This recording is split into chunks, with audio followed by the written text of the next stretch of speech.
January just punched the market in the face, and somehow everyone is cheering. But before you pop the champagne, let's talk about what a strong January actually means for the other 11 months waiting in line. There's an old Wall Street saying that goes, as January goes, so goes the year. And it's been kicking around since the 1960s when Yale Hirsch first coded it into the Stock Trader's Almanac. It sounds like fortune cookie wisdom, but the data behind it has made even the most skeptical analysts do a double take. Here's the uncomfortable truth. When January closes in the green, the market has historically followed with a positive full year roughly 74% of the time. That's not astrology. That's decades of price behavior staring back at you from a spreadsheet. Think of January as the vibe check for institutional money, the big funds, the pension managers, the sovereign wealth giants. They're all repositioning after the holidays and signaling where conviction actually lives.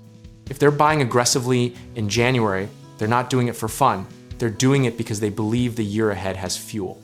But here's where the sardonic part kicks in. The indicator also has a spectacular failure rate when macro conditions decide to go completely off script. 1987 had a strong January, and we all know how that October birthday party ended. So we're not dealing with prophecy, we're dealing with probability. And probability is a tool, not a guarantee. The January Barometer is less a crystal ball and more a weather forecast. Useful until a hurricane decides to ignore the model entirely. The psychological piece is what nobody talks about enough. A strong January creates a narrative gravity that pulls both retail and institutional investors toward optimism, making them more willing to hold through volatility. That confidence loop is self-reinforcing until it isn't. And then the mood whiplash is brutal.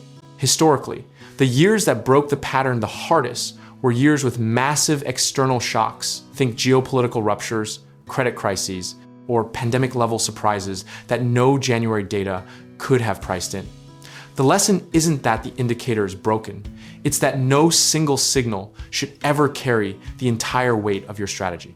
What's fascinating is that real estate tends to echo this dynamic in its own slow-motion way. A hot January in equities often correlates with increased consumer confidence, lower mortgage hesitancy, and stronger spring home buying seasons. So if you're watching the market tick up in January and ignoring what that might mean for property values by April, you're leaving context on the table.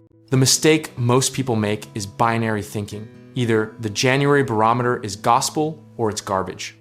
The smarter play is treating it as one instrument in a larger orchestra, noting its signal while listening for what the other instruments are doing with interest rates, earnings, and employment data. Discipline here means you don't bet the farm on a strong January, but you don't dismiss it either. You size your positions accordingly, stay diversified, and keep dry powder ready for the volatility that almost always shows up somewhere between February and November regardless. The investors who thrive aren't the ones with the best predictions. They're the ones with the best processes. Here's the irony that should make you laugh a little every January.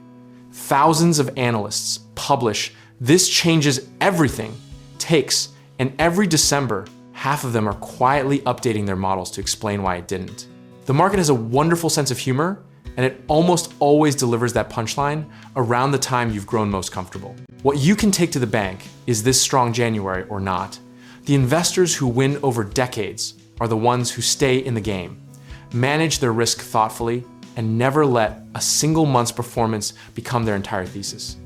Conviction is great, but position size and patience are what actually protect you when the thesis gets stress tested. At the end of the day, January is a conversation starter, not a conclusion. It gives you a framework, a lean, a direction worth watching, but the year will write its own story regardless of how it opened. Stay curious, stay humble, stay hedged, and remember that preparation beats prediction every single time. Whether you're watching January's market moves and thinking about your next investment property, need a contractor to add value to a home, or are searching for the right lender to make your next move possible, check out our links in the description below and let's help you get started.